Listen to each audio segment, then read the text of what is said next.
కంటి తనువు దీపింప ప్రభాత నిరజబంధు ప్రభమైన చలముపై రంజిల్ల నీలాలక వ్రజ సంయుక్త ముఖారవిందమతి సేవ్యంబై విజృంభింప మా విజయం చెరడు వన్యకాడు మదినావేశించు నెల్లప్పుడున్. సభాయే నమః. కృష్ణ తత్వం చాలా విచిత్రమైన తత్వం. కృష్ణం వందే జగద్గురుం అంటాం. జగత్తుకే ఆయన గురువు. ఆయన చెప్పినది ఒక అర్జునుడికేమో అనుకుంటాం గాని కాదు. ఆయన్ని ఒక వ్యాజంగా మిషగా చేసుకుని జగత్తుకంతా ఉపదేశం చేసిన మహాపురుషుడు మన కృష్ణ పరమాత్మ. అటువంటి కృష్ణుడు గురువుగా ఎప్పుడు మనకు కనపడ్డాడు? మహాభారత యుద్ధ కాలంలో కాదు. చిన్నప్పటి నుంచి కూడా తన ప్రతి చేష్టలోనూ ప్రతి కదలికలోనూ ఒక సందేశాన్ని ఇస్తూనే ఉన్నాడు. అర్థం చేసుకోవాలి. కానీ మనకి చెప్తూ ఉంటారు రామావతారానికి కృష్ణావతారానికి తేడా ఏమి అంటే, రాముడు చేసినట్టు చెయ్యండి, కృష్ణుడు చెప్పినట్టు చెయ్యండి అంటారు. ఎందుకు ఇలా అంటారు అంటే, మామూలుగా ఏమనుకుంటారంటే, సరే రాముడు పితృవాక్య పరిపాలకుడు, సత్యవాక్య పరిపాలకుడు, ఏకపత్ని వ్రతుడు, అన్నీ మంచి గుణాలే కనుక ఆయన చేసినట్టు చేయాలి.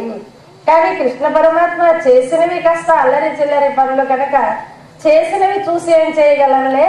కాకపోతే ఆయన చెప్పాడు గోల్డెన్ని, మనలాగే ఆచరించకుండా చెప్పాడు. ఏమో భగవద్గీత, ఉద్ధవ గీత ఇలా చాలా చెప్పాడు, అందువల్ల చెప్పినట్టు చేయాలి అనుకుంటారు.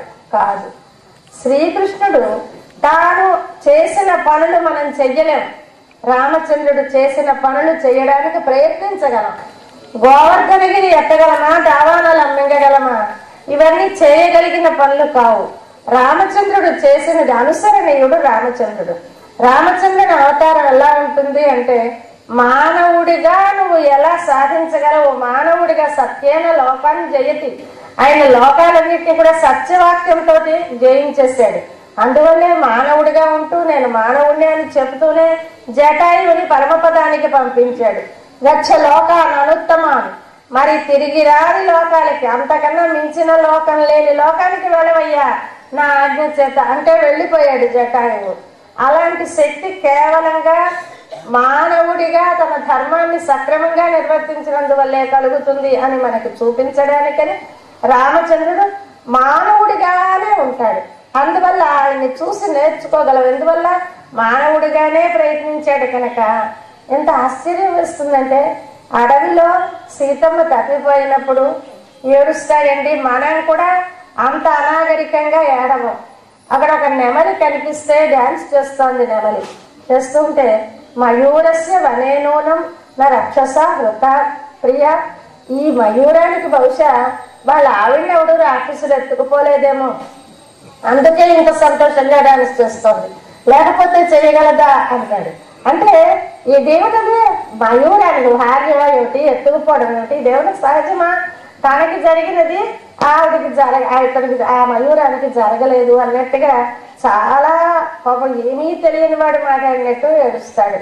అలాగా మనం చూస్తే దశరథుడు చనిపోయాక అందరూ వచ్చి, భరతుడు వచ్చినప్పుడు తెలిసింది దశరథుడు చనిపోయాడని చిత్రకూట పర్వతం మీద.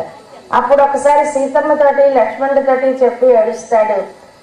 సీతే మృతేస్తే శ్వశుర పిత్రాహీనోసి లక్ష్మణ.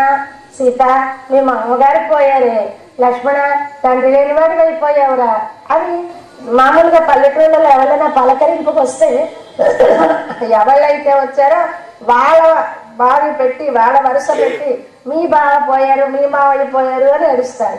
అలాగే రామచంద్రుడు కూడా అచ్చమైన మానవుడిగా వ్యవహరిస్తాడు కనుక ఆయనని మనం అనుసరించవచ్చు. కానీ కృష్ణ పరమాత్మ తన పుట్టిన దగ్గర నుంచి కూడా దైవంగానే కనపడతాడు. అడుగడుగునా దైవంగా కనపడతాడు. పుట్టగానే ఆ ఉద్యాలలోనే శంఖ చక్రాలతో చతుర్భుజాలతో అద్భుతమైన సన్నివేశం అన్నది. ఏమంటే మామూలుగా మనం ఎప్పుడో కొన్ని జన్మల తర్వాత మన కర్మ పరిపక్వం అయితే వెళతాము పరమపదానికి, శ్రీవైకుంఠానికి. కానీ వెళ్ళినప్పుడు అక్కడ పరమాత్మ ఎలా ఉంటాడు? అంత వ్యక్తి శంఖ చక్రాలతో చతుర్భుజాలతో పీతాంబరంతో కౌస్తుభంతో అలరాడుతూ ఉంటాడు. అది బహుశా దర్శిస్తాం మనం కూడా ఏదో కొన్ని కోట్ల జన్మలకైనా. కానీ ఇక్కడ అలా కాదు. చిన్న బాబు ఉయ్యాల్లో పడుకున్నాడు. ఆ ఉయ్యాల్లో ఉన్న బాబుకే శంఖచక్రాలు, చతుర్భుజాలు, పీతాంబరం, కౌస్తుభం, శ్రీవత్సం ఇవన్నీ వచ్చేసాయి. అలాంటి పిల్లల్ని ఎక్కడ చూడగలం? ఆ యశోదమ్మకి, ఆ దేవకీదేవికే ఆ భాగ్యం, ఆ వసుదేవుడికే ఆ భాగ్యం కలిగింది. అలాగా అప్పటి నుంచి ఆయన దివ్య రూపాన్ని చూపిస్తూనే ఉంటాడు. ఎందుకంటే నేను దేవుణ్ణి అని తెలియకపోతే నా వాళ్ళకి దేవుణ్ణి చూసిన ఫలితం లభించదేమో అని స్వామికి బెంగో ఏమో. అక్కర్లేదు. హరతి పాపాని దుష్ట చిత్తైరపి స్మృత అనిచ్చయాపి సంస్పృష్టో దహత్యేవ హి పావకః అంటారు. హరతి పాపాన్ని. హరి అన్న పేర్లో అర్థం ఏమిటి? హరించేవాడు, పోగొట్టేవాడు. హరించడం అంటే ఏంటి? అపహరణం అంటుంటాం చూడండి, దొంగతనాన్ని. హరించడం అంటే తీసుకోవడము. అలాంటి వాడు ఏమిటి తీసుకుంటాడు? పాపాన్ని, మన పాపాలన్నీ తీసేస్తాడు. దుష్ట చిత్తైరపి, మనం తెలిసి అన్నా తెలియకన్నా పాపాలు పోతాయి. ఎలాగా? అనిచ్చిన సంస్పృష్టో దహత్యేవకి పావకః. తెలిసి ముట్టుకున్నా తెలియక ముట్టుకున్నా నిప్పు ఎలా కాలుతుందో అలాగే హరి అనే మాట తెలిసి అన్నా తెలియకన్నా మన పాపాలు పోతాయి. అలాంటి శక్తివంతమైన వాడు తన కాస్త అయ్యో మా వాళ్ళకి నేను భగవంతుడని తెలియకపోతే ఎలాగనుకుంటాడో ఏమో. మాటి మాటికి విశ్వరూపాలు కారు చౌక మన కృష్ణావతారంలో ఎక్కడ చూసినా విశ్వరూపమే. ఆ దుర్యోధనుడి సభలో ధృతరాష్ట్రుడికి విశ్వరూపం చూపించేశాడు. ఆ గుడ్డివాడు వాడు ఎలాంటి వాడో తెలుసా? ధృతరాష్ట్రుడు సర్వాత్మన అంధ ధృతరాష్ట్ర అంటారు భగవద్ రామానుజులు. సర్వాత్మన అంధ, బయటకే కాదు లోపల గుడ్డివాడే. ఎలా తెలిసింది? మొట్టమొదటి భగవద్గీత ప్రారంభ శ్లోకం ధృతరాష్ట్రుడి మాటతో ప్రారంభం అవుతుంది. ధర్మక్షేత్రే కురుక్షేత్రే సమవేత యుత్సవ మామక పాండవశ్చైవ కిమకుర్వత సంజయ అని అడుగుతాడు. ఏమిటది? ఆ అడగడంలోనే వాడిలో ఉన్న దుర్మార్గ బుద్ధి తెలిసిపోయిందట. ఎలాగంటే ధర్మక్షేత్రే కురుక్షేత్రే, ఆ స్థలానికి పేరు కురుక్షేత్రం. ఆ కురుక్షేత్రం ఎలాంటిది? ధర్మక్షేత్రం. అంటే ధర్మంగా ఉండే బుద్ధి పుట్టించే శక్తి అసలు ఆ భూమికి ఉంది. కొన్ని చూడండి, మనకి విక్రమార్కుడు సింహాసనం అంటారు. ఆ సింహాసనం మీద కూర్చుంటే దానం చేసేస్తారు, మళ్ళీ యువతలకి రాగానే వాడికి పాడు బుద్ధులు పుడతాయని. అలాగా ఈ క్షేత్రానికి ధర్మాన్ని కలిగించే శక్తి ఉంది కనుక ధర్మక్షేత్రమైన కురుక్షేత్రంలో మామకాహ పాండవాశ్చైవ, మా వాళ్ళు పాండవులు అంటాడు. ఆ ధర్మక్షేత్రం అనడంలో వాడి ఉద్దేశంట ఎలాగూ ధర్మరాజు ధర్మాత్ముడు కనుక ఇక్కడికి రాగానే వాడికి మరింత ధర్మం బుద్ధి పుట్టేసి నేను యుద్ధమే చెయ్యను, నేను ఎంచక్క అడవికి వెళ్ళిపోతాను, మళ్ళీ అడవిలోనే ఏదో కాయలు కనుపులు తింటూ బతుకుతాను అంటాడేమో అని ఆశ కలిగింది ధృతరాష్ట్రుడికి. అందుకోసం ఏమైందని అడుగుతాడు. అయితే నిజంగా వాడు ఎంత తెలివైన వాడు. అర్జునుడు అలాగే అన్నాడు కదా, నేను యుద్ధం చెయ్యను, వెళ్ళిపోతాను, నాకు రాజ్యం వద్దు, నేను సన్యాసిని అయిపోతాను అన్నాడు అర్జునుడు. అలాగే వాళ్ళకి అవుతుంది అని ఊహించాడు ధృతరాష్ట్రుడు. ధర్మక్షేత్రే కురుక్షేత్రే సమవేతాయుత్సవ, యుద్ధం చేయాలని కలిసిన వాళ్ళు మామకాహ పాండవాశ్చైవ, మా వాళ్ళు పాండవులు అన్నాడట. పాపం పాండవులు పరాయి వాళ్ళ తమ్ముడి కొడుకులు. వాళ్ళు ఎప్పుడు వచ్చారు వీటి దగ్గరికి? పిల్లలు పుట్టగానే ఆ తండ్రి చనిపోతే పసితనంలోనే పెద్దనాన్న దగ్గరికే వచ్చారు. అక్కడి నుంచి ధృతరాష్ట్రుడి దగ్గరే పెరుగుతున్నారు. మరి అయినా సరే వాడికి వాళ్ళ మీద మామకాహని వీళ్ళని, పాండవాహని వాళ్ళని, అంటే పాండవులు దూరంగా తన వాళ్ళని దగ్గరగా తీసుకున్నాడే, అదిగో అలాంటి దుష్ట బుద్ధి వాడికి ఉందిట. అందుకని మా హిమకుర్వత సంజయ, ఏం చేశారయ్యా అని అడిగారట. ఏం చేస్తారు? యుద్ధానికి వెళ్ళారని వాడే చెప్తున్నాడు. యుద్ధం ఎలా చేశారని అడగాల, ఏం చేశారని అడగాల? న్యాయంగా ఎలా చేశారు అని అడగాలి. భోజనాల దగ్గర అందరూ కూర్చున్నారు. కూర్చున్నాక ఏమడుగుతాం? ఎలా ఉన్నాయి పదార్థాలని అడుగుతామా? అక్కడ కూర్చో ఏం చేస్తున్నారని అడుగు. ఏం చేస్తారు? తింటారు. తిన్నాక పదార్థాలు బాగున్నాయా లేదా అది తెలుసుకోవాలి. కానీ ఇక్కడ అలా కాకుండా హిమకుర్వత ఏం చేశారు అని అడిగాడట. అంటే యుద్ధం ఆగిపోయిందేమో, సిగపువ్వు వాడకుండా తన వాళ్ళకి కాస్త రాజ్యం వచ్చేసిందేమో అని ఆశ పాపం ధృతరాష్ట్రుడికి అంటారు. అలాంటి దుర్మార్గుడైన ధృతరాష్ట్రుడికి కూడా ఆ రాయబారానికి వెళ్ళినప్పుడు విశ్వరూపం చూపించి ధృతరాష్ట్రుడి కన్నులిచ్చి చూడు నా విశ్వరూపాన్ని అని చూపించాడు స్వామి. అంతగా అందరికీ నేను దేవుణ్ణి సుమా అని చెప్పి అలా చెబితేనేమో వాళ్ళు మారతారేమో, అప్పుడైనా తన మీద ఒక ఆభిముఖ్యాన్ని కలిగి ఉంటారేమో అని ఆశపడ్డ అవతారం కృష్ణ అవతారం. ఆయన అడవిలో మురళి ఊదడానికి సిద్ధపడుతున్నప్పుడట ఒక ఆధునిక కవి అంటారు, మురళి ముద్దుడు నీ మోము మురువు చూసి, మురళి ముద్దుడు నీ మోము మురువు చూసి. అంటే ముద్దెడటం అంటే ఏంటి, ఇంకా ఊదలేదు, ఇలా పెదవి మీద మురళి తాకింది. మురళి ముద్దెడు నీ మోము మురువు చూసి తమము తెరచీల్చి ప్రకృతి చైతన్యమునే. ఈ ప్రకృతికి సహజంగా చీకటి అంటే అజ్ఞానం, దానికి ప్రకృతికి చైతన్యం లేదు కదా, జీవుడికే చైతన్యం. పైనుండే చెట్టుకి కొమ్మకి వాటికి ఏం చైతన్యం ఉంటుంది. కానీ కృష్ణుడు ఎప్పుడైతే ఆ పదవి మీద మురళి మోపాడో అప్పుడు వెంటనే ప్రకృతికి చైతన్యం వచ్చేసిందిట. ఆ పువ్వులు జల్లిన ఆయన మీద వర్షంగా కురుస్తున్నాయట, కొమ్మలు ఆయనకి ఇలా విసురుతున్నాయట. ఇలా ప్రకృతి అంతా కూడా చైతన్యవంతమైపోయింది. ప్రకృతి తమము తెరపీల్చి ప్రకృతి చైతన్యమునే. ఇంకా స్వరము వెలువడినంత గోపాలకృష్ణ, ఇంకా మురళి ఊదడం మొదలు పెట్టావా, ఇంకా ఊదక ముందే ఇంత గొప్పతనం, ఊదడం మొదలు పెట్టావా ఇంకేముందయ్యా, ఇంకా వైపు ఏమైంది, లేగ దూడల విడి వచ్చే గోగణంబు. ఆ పాలు తాగుతున్న దూడల్ని కూడా వదిలేసి పరిగెట్టుకు వచ్చేసాయి ఆవులు ఈయన మురళి గానం విని. ఇంకా స్వామి యొక్క గానం విని గోవులను వీడి వచ్చే గోపజనం. తండ్రి ఇంకానయ్యా, ప్రియుని వీడి పరుగిడి పరుగిడి వచ్చి గోపి మనోజ్ఞ, నా భర్తను వదిలేసి నేను పరిగెట్టి వచ్చేసానయ్యా నీ కోసం అని ఒక గోపిక అన్నట్టుగా చెప్తారు. అది గోపాలకృష్ణుల్లో ఉన్న ఒక ప్రత్యేకత. ఆయన సౌందర్యంలో ఆకర్షణ, ఆయన స్వరంలో మాధుర్యం, ఆయన ప్రవర్తనలో ఒక అందం, అన్నిటితోటి ఆయన తపన ఏమిటి, మనని ఆకర్షించుకోవాలి. ఎక్కడైనా మీరు కృష్ణుడి ఫోటో కానీ కృష్ణుడు ఎవరైనా యాక్ట్ చేస్తే కానీ ఎక్కడైనా చూడండి, నవ్వు లేని కృష్ణుడు ఉండడు, ఎప్పుడూ నవ్వే. ఆ నవ్వు ఆయనకి సహజ లక్షణం. ద్వారక ఉంది, ఆ ద్వారక పక్కనే కొంత దూరంలో ఒక స్థలం ఉంది, అది కృష్ణ నిర్యాణ స్థలం, కృష్ణుడు పరమపదించిన స్థలం. ఈ లోకం నుంచి కృష్ణుడు తన లోకానికి వెళ్ళిపోయినప్పుడు అవతారం ముగించిన స్థలం కాదు, అది చూపిస్తారు. అక్కడ ఏమిటి, కృష్ణుడు ఇలా కాలు మీద కాలు వేసుకొని అరికాలు ఇలా ఇటు కనపడేలాగా కూర్చొని ఉంటాడు. దూరంగా వేటగాడు బాణం వేస్తాడు, ఆ బాణం ముళ్ళు వచ్చి తగులుతుంది, జంతువు అనుకొని వాడు ఇలా కాలు ఆడుతూ ఉంటే జంతువు అనుకొని ఆ వేటగాడు బాణం వేశాడు, ఆ బాణం విషపు ముళ్ళు, అది తగిలి స్వామి వెళ్ళిపోతాడు పరమపదానికి. ఆ బాణం గుచ్చుకున్నట్టుగా అక్కడ విగ్రహం ఉంటుంది, అవతల దూరంగా వేటగాడి కనిపిస్తూ ఉంటాడు. కానీ అక్కడ స్వామి ముఖంలో చిరునవ్వు అలాగే ఉంటుంది, అప్పుడు కూడా చిరునవ్వే. స్వామి మన కోసం గోపాలకృష్ణుడు ఎంతగా ప్రేమించాడో, ఎంతగా మన స్వంతం వారిని తప్పించాడో, ప్రతి చేష్టలోనూ ఎంతగా తన ఆ ఆప్యాయతని చూపించాడో చూస్తుంటే అబ్బా శిరస్సు వంచి నమస్కరించకుండా ఉండగలమా. కృష్ణ కర్ణామృతంలో ఒక శ్లోకం చెప్తారు, చిన్నప్పుడు చేసిన తిరిగి చేష్టలాగా ఉంటుంది.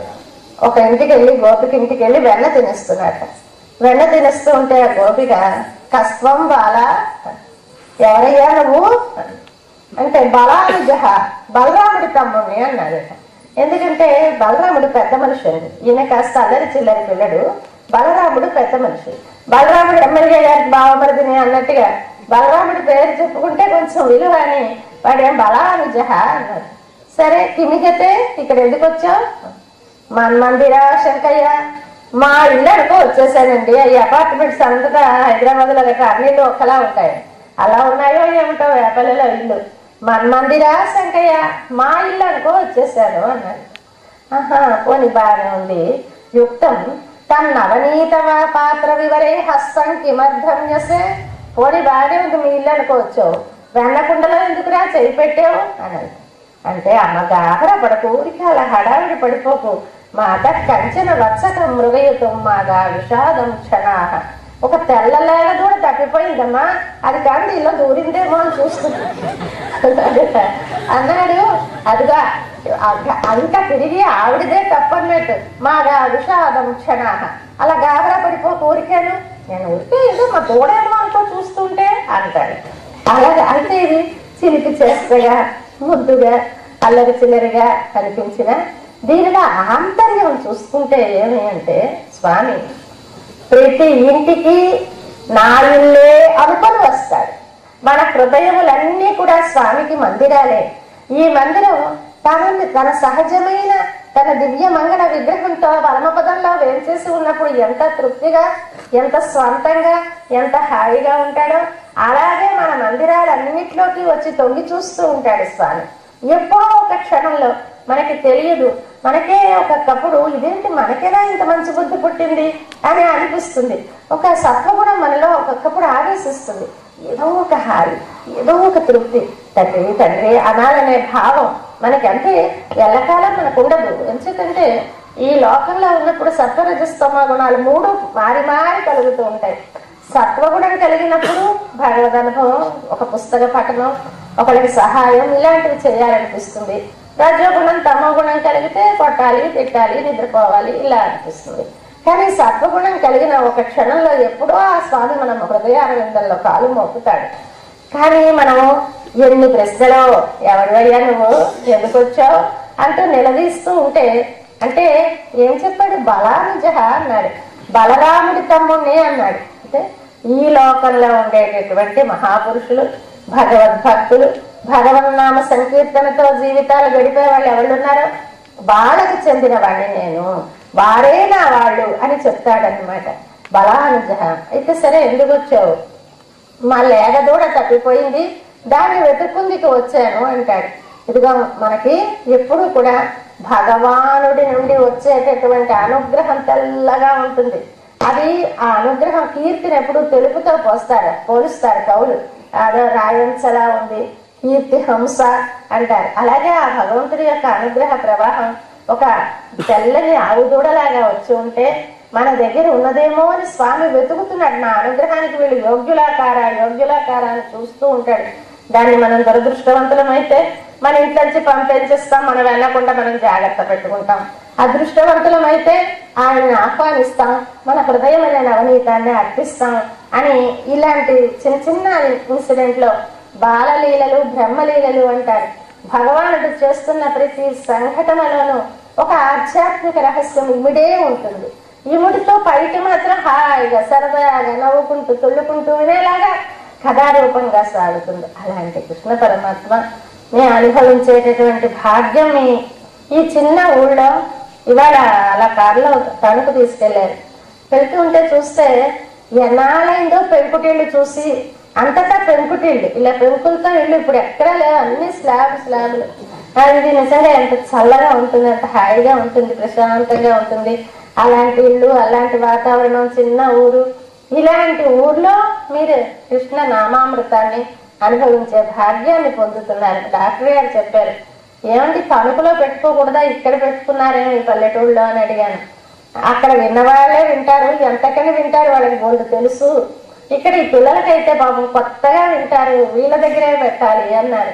అలాంటి భాగ్యాన్ని మీరు పొందుతున్న అదృష్టవంతులు. అయితే ఇప్పుడు మనం భాగవతంలో షష్ఠ స్కంధంలో ఉన్నాం. ఈ షష్ఠ స్కంధంలో ముఖ్యంగా భాగవతం అంటే ఏమి అంటే వృత్రాసుర వధ ఉండాలి. వృత్రాసుర వధ ఉన్నదే భాగవతం అని ఒక నిర్ణయం చేశారు. దేనిలోనైనా వృత్రాసుర వధ ఉంటే దాన్ని దేవీ భాగవతమైనా మన భాగవతమైనా వాటిలో వృత్రాసుర వధని వర్ణించాలిట. దానికి పూర్వరంగంగా కొంత కథ జరుగుతుంది. ఒకరోజు ఇంద్రుడు సభలో ఉన్నాడు. ఇంద్రుడు సభలో ఉండగా బృహస్పతి వచ్చాడు. బృహస్పతి ఎవరు? దేవగురువు. గురువు అంటే మన సంప్రదాయంలో చాలా ఉన్నతమైన స్థానాన్ని ఇస్తాం. ఇప్పుడు ఒక టైలరింగ్ నేర్చుకోవాలి అంటే ఆ టైలర్కి ఒక గురువు ఉండాలి. వాడు నేర్పితే కానీ వీడికి టైలరింగ్ రాదు. అలాగే ఈ ప్లీడర్లు వాళ్ళు ఉన్నారంటే జూనియర్స్ అని సీనియర్ ప్లీడర్స్ దగ్గర కొన్నాళ్ళు ఉండి నేర్చుకుంటారు. అలాగే ప్రతిదీ కూడా చిన్న మనసు లోకంలో ఉండే లౌకిక విద్యలకే ఒక నేర్పేవాడు ఉండాలి. అలాంటిది అత్యున్నతమైనటువంటి ఆధ్యాత్మిక విద్యకి ఒక నేర్పేవాడు ఉండద్దా? అలా ఉంటే వాడిని గురువు, ఆచార్యుడు అంటారు. గురువు అన్న శబ్దం ఏమైపోయిందంటే ఇప్పుడు చాలా పలచనైపోయింది. అంటే ప్రతి వాళ్ళు ఈ బస్సు కండక్టర్లు వీళ్ళు వాళ్ళు గురువు గురువు అని ఒకళ్ళనొకళ్ళు ఇలా అంటూ ఉంటారు. ఆ దండం పెట్టడం కూడా ఏదో ఇలా చెయ్యి ఇలా అంటాం ఇలా అంటంగా రకరకాల దండాలతోటి గురువు గురువు అనుకుంటూ ఉంటే అదేదో తేలిక కాబోలు అన్న భావం మనకు వచ్చేసింది. కానీ గురువు అనే పదం చాలా బరువైన పదం. గురువు అంటే అంధకారాన్ని పోగొట్టేవాడు అని అర్థం. చీకటిని పోగొట్టేవాడు. చీకటి అంటే ఏంటి? బయట ఉండే చీకటి కాదు, బాహ్యాంధకారం కాదు, ఆంతరమైన అంధకారం. అంటే ఒక అజ్ఞానాన్ని తొలగించేవాడు ఎవడో వాడు గురువు. గురువు ఎంత గొప్పవాడో దానికి చెప్తూ ఉంటారు. తులసీదాస్ గారు చెప్పారట వారి రామచరిత మానస్సులో గురువు గొప్పతనం చెప్తూ. మనకి ఒక పరశువేది అని ఉండేది పూర్వం. పరశువేది అంటే అదొక రకమైనటువంటి మూలిక. ఆ మూలిక ఇనప ముక్కకి తగిలిస్తే ఇనప ముక్క బంగారం అయిపోతుంది. అయితే ఆ పరశువేది గొప్పదా, గురువు గొప్పవాడా అంటే పరశువేది ఏం చేస్తుంది? ఇనప ముక్కని బంగారం చేస్తుంది, సరే అంతే. ఆ తయారైన బంగారం అంటే ఇనుము బంగారముగా మారినది మరొక దానికి తగిలితే అది బంగారం అవ్వదు మళ్ళీ. కానీ ఇది మాత్రం ఎప్పుడు అయినా సరే మనం ఒక శిష్యుడిని తయారు చేస్తే గురువు ఆ శిష్యుడు మరొకలని అలాగా అవుతూనే ఉంటారు. లోకమంతా బంగారం అయిపోవచ్చు. అలాంటి శక్తి కలిగిన వాడు గురువు కనుక పరశువేది కన్నా గురువు గొప్పవాడు అని అంటారు. మనం ఒక మామూలుగా మనకు తెలిసిన ఇలా కరెంటులో పొరపాటుగా ఎవరైనా వేలు పెట్టారనుకోండి, వాడికి షాక్ కొడుతుంది. షాక్ కొడితే వాడిని ఎవడైనా తీసేద్దామని రక్షిద్దామని వాడిని ముట్టుకుంటే వాడికి షాక్ కొడుతుంది. ఇలా ఎంతమంది ముట్టుకుంటే అంతమందికి షాక్ కొడుతుంది. అంటే మనం సృష్టించినటువంటి మానవుడి బుద్ధితో తయారైనటువంటి ఈ విద్యుత్తుకే ఇంత శక్తి ఒకరి నుంచి ఒకరికి ప్రసరించే శక్తి ఉంటే భగవంతుడికి ఉండదా? భగవంతుడిని ఒకటి ఆరాధిస్తే వాడి నుంచి మరొకరికి అలా సాగుతూనే ఉంటుంది. అందుకని ఎప్పటి వరకు ఒక కర్ర పెట్టి, అంటే దాన్ని విద్యుత్ అవాహకం అంటారు, విద్యుత్తుని గ్రహించదు. అలాంటి కర్ర పెట్టి తోసిస్తే అప్పుడు ఆగుతుంది, అంతవరకు షాక్ కొడుతుంది. అంటే మనం కూడా మొద్దుల్లాంటి కర్ర మొద్దుల్లాంటి మనస్సుతో నాకు భగవంతుడితో ఏ సంబంధం లేదు, భగవద్భక్తులతో నాకే సంబంధం లేదు అనుకునే వరకు మనకి ఆ భగవద్ అనుగ్రహం మన మీద ప్రసరిస్తూనే ఉంటుంది. అలాంటి శక్తి ఉన్నవాడిని గురువు అంటారు. ఇప్పుడు మన బృహస్పతి అలాంటి గురువు, దేవ గురువు. ఆయన చాలా గొప్పవాడు, మంచి బుద్ధిమంతుడు. ఎవరైనా మంచి తెలివైన వాళ్ళైతే బృహస్పతిరా అంటూ ఉంటారు. బుద్ధిలో బృహస్పతి. మనకి ఆడదేవతలో సరస్వతి ఎలాగైతే విద్యార్థి దేవత, మగవాడిగా బృహస్పతి అంత గొప్పవాడు. అలాంటి బృహస్పతి దేవతలకి గురువు. ఆ గురువు గారు ఒకరోజు సభకి వచ్చారు. సభకి వస్తే గొప్ప అవమానం అయిపోయింది ఆయనకి. ఏమిటి అవమానం? మాస్టర్ గారికి ఏం అవమానం అవుతుంది అంటే, మామూలుగా మనకి ఇప్పుడు కాలేజీల్లో స్కూళ్ళల్లో పొందుతున్న అవమానాలు పాపం బృహస్పతి గారికి తెలియలేండి. అలాంటి అవమానం అయితే అస్సలు భరించలేకపోతుడు. ఏం లేదు, ఆ ఇంద్రుడు కాస్త ఆయన రాగానే రండి కూర్చోండి అని తను లేచి నిలబడాలి. ముందర పెద్దవాళ్ళు రాగానే ముందర తను లేచి నిలబడాలి. నిలబడి వారికి ఆ సీట్ ఇవ్వాలి. వారు కూర్చున్నాక అన్నాక వీళ్ళు కూర్చోవాలి. అది పద్ధతి. పెద్దల దగ్గర వ్యవహరించే తీరు అలా ఉండాలి. కానీ వీడేం చేశాడు? మంచి రాజ్యంలో మంచి దర్జాగా ఉన్నాడు, మంచి హోషుగా ఉంది వ్యవహారం. బృహస్పతి వచ్చాడు, చూశాడు, ఊరుకున్నాడు, లేవలేదు, ఏం లేదు. ఆయన మట్టికి ఆయనే పాపం మీద కూర్చోవలసి వచ్చింది. చాలా అవమానం ఫీల్ అయిపోయాడు.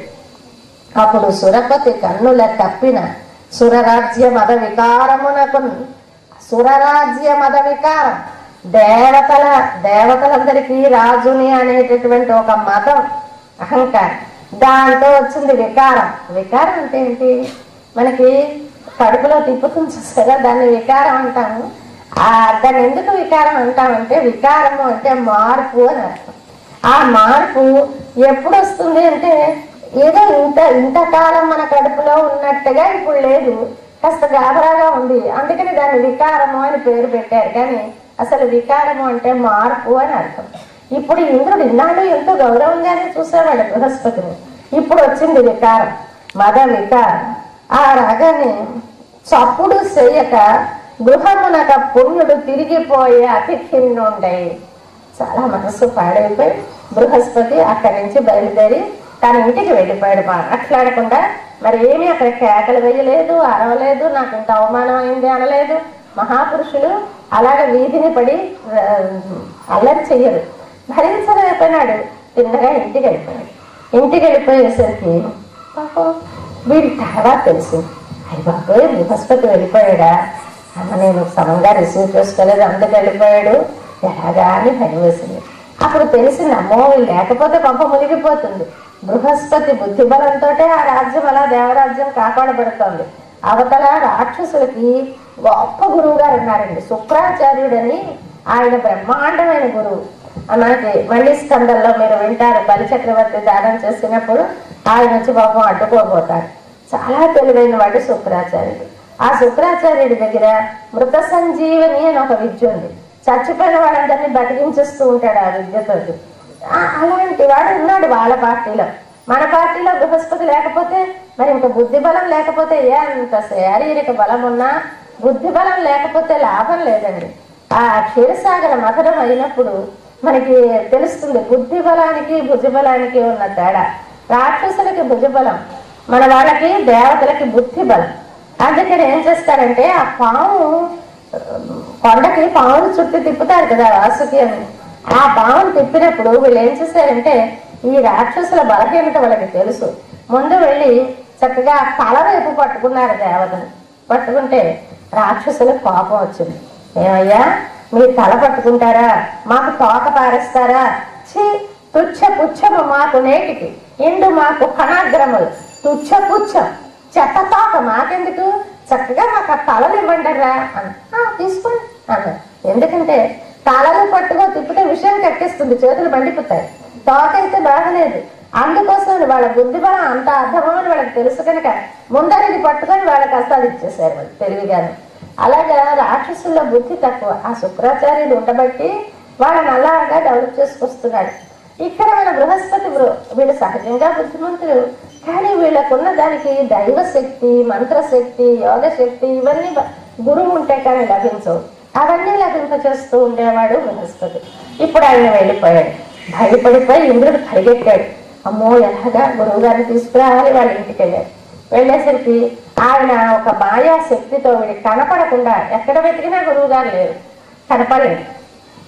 నేను పనిష్మెంట్ ఇవ్వాలని ఆయన అనుకున్నారు కాబోలు, మరి కనపడలేదు. కనపడకపోయేసరికి ఇంకేం చేయడం, ఇదిగో ఎలా తెలుస్తాయోనండి ఎదుటి పార్టీ వాళ్ళ బలహీనతలు ఈ ఎక్స్ పార్టీ వాళ్ళకి నిమిషంలో తెలుస్తూ ఉంటుంది. ఇప్పుడు రోజు గనులు గనులు అని పేపర్లో తినేస్తున్నారు పట్టుకొని. ఏదో పాపం వాళ్ళ బలహీనత ఏదో కాబోలు, అది వీళ్ళు నిమిషంలో కనిపెట్టేశారు. అలాగా ఎదుటి పార్టీ వాళ్ళకి తెలిసిపోతుంది. వాళ్ళకి తెలిసిపోయింది. దండయాత్రకు వచ్చేస్తున్నారు, వీళ్ళు కాస్త జయించలేకపోతున్నారు, ఎలాగా అని భయపడ్డారు. భయపడితే అప్పుడు వీళ్ళకి ఒక్కటే దేవతలకు ఉన్న సుగుణం. అన్నీ చెడ్డలే, దేవతలకు కూడా మనం ఏమిటో దేవతలు అనుకుంటాం. కానీ ఎవరైనా కనుక 100 యాగాలు కానీ చేశారు అంటే వాడు ఇంద్రుడైపోయే అవకాశం ఉందని 99, 98 యాగాల నుంచి వాళ్ళని అడ్డపెట్టిస్తాడు ఇంద్రుడు. చెయ్యనివ్వడు. ఎప్పుడు చూసినా తపస్సులు భంగం చేస్తూ ఉంటాడు. సరే అహల్య వృత్తాంతం ఇలాంటివన్నీ వింటూనే ఉన్నాం. కానీ వాళ్ళకున్న ఒకే ఒక మంచి లక్షణం ఏంటంటే ఏ ఆపద వచ్చినా భగవానుడే రక్షించగలడు అనే విశ్వాసం ఉంది. వాళ్ళు విశ్వాసం ఉంది కనుక వెళ్ళి క్షీరసాగరం దగ్గరికి వెళ్ళి ప్రార్థన చేశారు. తండ్రి ఏం చేయమన్నావు అంటే, సరే విశ్వరూపుడు అని త్వష్ట అనే ఒక ఆయన ఉన్నాడు, ఆయన కొడుకు విశ్వరూపుడు అని ఉన్నాడు. ఆ విశ్వరూపుణ్ణి మీరు గురువుగా పెట్టుకోండి, మళ్ళీ బృహస్పతి కోపం తగ్గేదాకా అని చెప్పారు. చెప్తే వెళ్ళి ఆ విశ్వరూపుడి దగ్గరికి వెళ్ళి, బాబు నువ్వు మాకు పురోహితుడిగా ఉండాలయ్యా అన్నాడు. అంటే ఆయన అన్నాడు, విశ్వరూపుడు అన్నాడు, నాయన పురోహితుడిగా ఉండడం అంటే మాటలు కదయ్యా, చాలా నష్టం మాకు. మనం పురోహితుల్ని ఏదో పాపం స్వచ్ఛగా చూస్తూ ఉంటాం, కానీ పురోహితుంటే కష్టంట. ఎందువల్లంటే మన కోసం వాళ్ళు చేసిన పూజ, మన కోసం చేసిన జపం ఏదో వల్ల వాళ్ళకున్న శక్తి కొంత తగ్గుతుంది. దాన్ని మళ్ళీ వాళ్ళు కవర్ చేసుకుంది వాళ్ళ జపాలో సాధనో చేస్తూ ఉండాలి. అందుకే మీకోసం నేను కష్టపడాలి, అది నేను రాను అన్నాడు. అంటే అలా కదయ్యా, నువ్వు ఎలాగైనా మమ్మల్ని కాపాడి రా మా పాపాకి అని చెప్పి బతిమాలితే సరే విశ్వరూపుడు వీళ్ళకి గురువుగా అంటే పురోహితుడిగా ఒప్పుకున్నాడు. ఇక్కడికి వచ్చాడు. అయితే ఏంటంటే విశ్వరూపుడికి ఉన్న చిన్న బాధ, ఆయన తల్లి రాక్షస స్త్రీ, తండ్రి దేవత. అంచేత వాడికి ఏమైంది, మేనమామలు వాళ్ళు అంటే చిన్న అభిమానం. పాపం ఉండదా మరి, మామయ్యలు వాళ్ళు రాక్షసులు, వాళ్ళ మీద చిన్న అభిమానం. కానీ దేవత, తండ్రి దేవత కనుక దేవతలన్నా ఇష్టమే. ఇలాగ సాగుతుంది. చేస్తూ ఉంటే ఎలాగ మేము రాక్షసుల్ని ఎలా జయించడం అని అడిగారు వీళ్ళు. సరే, నారాయణ కవచమని ఒక మంత్రం చెప్తాను. ఆ మంత్రాన్ని మీరు కానీ పఠిస్తే కవచంలాగా నారాయణుడు మీకు కవచం అవుతాడు. కవచం అంటే తెలుసు కదా, మనకి శరీరానికి బాణాలు అవి గుచ్చుకోకుండా తొడుక్కునేవారు కదా పూర్వం, దాన్ని కవచం అంటారు. అలాంటి కవచం ధరించినట్టుగా మిమ్మల్ని నారాయణ నామం రక్షిస్తుంది అని నారాయణ కవచము అనే ఒక స్తోత్రాన్ని చెప్పాడు విశ్వరూపుడు వీళ్ళకి. అది చెప్పడంతో వీళ్ళకి దివ్యమైన శక్తి వచ్చేసింది. శక్తి వచ్చేసి నారాయణుడు వాళ్ళని సర్వకాలంలో రక్షిస్తూ ఉండడంతో ఏ యుద్ధాలు చేసినా వీళ్ళే జయిస్తూ ఉండేవారు. చాలా బాగా జరుగుతుంది, కాలం బాగా వెళుతూ ఉండగా యజ్ఞాలు చేస్తూ ఉంటారు దేవతలు. అస్తమానం యజ్ఞాలు చేసినప్పుడు ఇంద్రాయ స్వాహ, వరుణాయ స్వాహ అని ఒక్కొక్క దేవతనే పిలిచి ఆ దేవతలకి వీళ్ళు ఆహుతులు అర్పిస్తారు. ఆహుతులు అర్పిస్తే ఆ దేవతలు వచ్చి స్వీకరిస్తూ ఉంటారు. ఇలా ఇస్తూ ఉంటే చూడండి, ఒక విందు భోజనం పెట్టినప్పుడు అందరికి లాడులు, మిఠాయి అన్ని పెడుతుంటాయి. అయ్యో పాపం మన వాళ్ళకి అనిపిస్తుంది. అలాగే ఈ విశ్వరూపుడికి అయ్యో పాపం మా మావయ్యలకు కూడా ఉంటే బాగున్న, వాళ్ళ మావయ్యలు రాక్షసులకి యజ్ఞాల్లో ఏముండవు, ఆహుతులు ఉండవు. వీడికి వాళ్ళకి ఇవ్వాలనిపించేది. పైకి ఇంద్రాయ స్వాహ అని వేస్తూ ఉండడం, పక్క నుంచి వాళ్ళకి కొన్ని ఇచ్చేస్తూ ఉండడం చేసేసరికి ఈ బలహీనత కాస్త వీళ్ళకి తెలిసిపోయింది, ఇంద్రుడికి తెలిసిపోయింది. పోనీ ఇంత గురువు ఇంత నారాయణ కవచం చెప్పాడు, కాస్త పోనీ ఇచ్చేలా అనుకోలేదు, ఇంత భారం చేస్తాడా అనేసి ఆ విశ్వరూపుణ్ణి చంపేశాడు. ఇంత చేసినటువంటి గురువు అయినా వాడి వల్ల మాకు హాని జరిగింది, మోసం చేశాడు మమ్మల్ని అని విశ్వరూపుణ్ణి చంపేసరికి ఎవడు త్వష్ట కొడుకు కదా వీడు, త్వష్టకి చాలా కోపం వచ్చింది. అయ్యయ్యో నా కొడుకుని ఇలా చంపేస్తాడా, వాళ్ళకి ఇంత మేలు చేసాడే, చిచ్చి ఇంత ఘోరమా అని కోపం వచ్చి వాడేం చేశాడు, మరొక హోమం చేసి, వాడు పెద్ద గొప్ప దేవత, హోమం చేసి ఆ హోమంలో ఒక అబ్బాయిని సృష్టించాడు. వాడెవడు, ఇంద్రశత్రువర్ధస్వ అని హోమం చేశాడు. ఇంద్రుడికి శత్రువు, ఇంద్రుడిని జయించగలిగిన వాడు నాకు పుట్టాలి అని యాగం చేశాడు. ఆ ఇంద్రశత్రువు అంటే ఉచ్చారణకండి చాలా ప్రమాదంట. ఇప్పుడు మన టీవీ యాంకర్స్ వాళ్ళు పాపం ఉచ్చారణని పట్టించుకోరు. కత్తిరిసాకి మామూలు షాకిసా ఇలా వదిస్తూ ఉంటారు. వాటి వల్ల చాలా ప్రమాదంట. ఇంద్రశత్రువర్ధస్వ అన్న పదం ఊనిక ఇంద్ర శత్రువర్ధస్వ అని విడదీస్తే ఒక అర్థం, ఇంద్రశత్రువర్ధస్వ అంటే ఒక అర్థం. వీడు ఆ ఉచ్చారణలో ఇంద్ర శత్రువర్ధస్వ అన్నాడు. అంటే ఇంద్రుడికి శత్రువులు లభించుగాక అన్నమాట. అంటే ఇంద్రుడు వాడిని జయిస్తాడు. ఇంద్రశత్రువు అంటే ఇంద్రుడిని అంతం చేసేవాడు లభిస్తాడు. కానీ ఈ ఉచ్చారణ దోషం వల్ల వాడు కాస్త ఇంద్రుడిని అంతం చేసేవాడు కాకుండా ఇంద్రుడి చేత అంతమయ్యేవాడు జన్మించాడు. వాడికి అప్పుడు తెలియదు అనుకోండి. ఆ వృత్రాసురుడు పుట్టాడు. ఆ వృత్రాసురుడిని త్వాష్టుడు అంటాడు. త్వష్ట కొడుకు కనుక త్వాష్టుడు. ఎవడైనా నీచమైన వాడైతే వాడిని త్వాష్టుడు అంటూ ఉంటారు. చాలా చక్కగా ఉంటాయి. ఈ వృత్రాసురుడు గొప్ప దైవభక్తుడు. చాలా ఆశ్చర్యం. చాలా మందికి ఇప్పుడు మన బలి చక్రవర్తికైనా రేపు చూస్తారు, ఆయనకి ఎంతో దానం, ధర్మం, భక్తి అన్నీ ఉంటాయి. కానీ ఒకటే లోపం అది. ఏమిటి లోపం? నాది కాని దానిని నాది అనుకుంటారు. మనకందరికీ కూడా ఉండే లోపం అదే. ఏమది అంటే మమకారం అంటారు. అహంకారం, మమకారం, ఇవి రెండు. అహంకారం కానిది అవుతే దాన్ని కారం అంటారు. అహంకారం, అహం అంటే నేను, అహం కానిదాన్ని అహం అనుకుంటే అహంకారం. మమకారం, మమ అంటే నాది, నాది కానిదానిని నాది అనుకుంటే మమకారం. నాది కానిదానిని నాది, నేను కానిదానిని నేను అనుకుంటున్నా మనం అందరం కూడా వృత్రాసురులాగే. ఏమది అంటే అహం అంటే ఎవరు? లోపలుండే జీవుడు. ఆ అహం వాడు. కానీ ఏం చేస్తున్నాం, మన శరీరమే నేను అనుకుంటున్నాం. శరీరమే నేను అనుకుని చాలా ప్రమాదాలు దీనివల్లే మనకి జరుగుతున్నాయి. అంటే మనకి అజ్ఞానం అజ్ఞానం అంటూ ఉంటాం కదా. ఆ అజ్ఞానం అంటే అసలు వాళ్ళు శాస్త్రీయంగా చెప్తే 3 రకాలుగా ఉంటుందట అజ్ఞానం. అజ్ఞానం అంటే అస్సలు తెలియకపోవడం. అస్సలు తెలియదు, ఏ బాధ లేదు. ఏమి తెలియకపోతే ఎప్పుడప్పుడు తెలిస్తే తెలుస్తుంది. అంటే ఈ శరీరం కన్నా అతీతమైనది ఏది ఉంది అని తెలియకుండా అలా బతికిస్తూ ఉంటారు కదా, అలా బతికేయడం అజ్ఞానం. అది కాక ఇంకా 2 ఉంటాయి. అన్యథా జ్ఞానం అంటారు.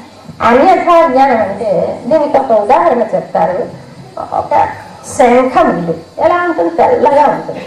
ఈ తెల్లగా ఉన్న శంఖంట పచ్చకాండల వాడికి పచ్చగా కనపడదు.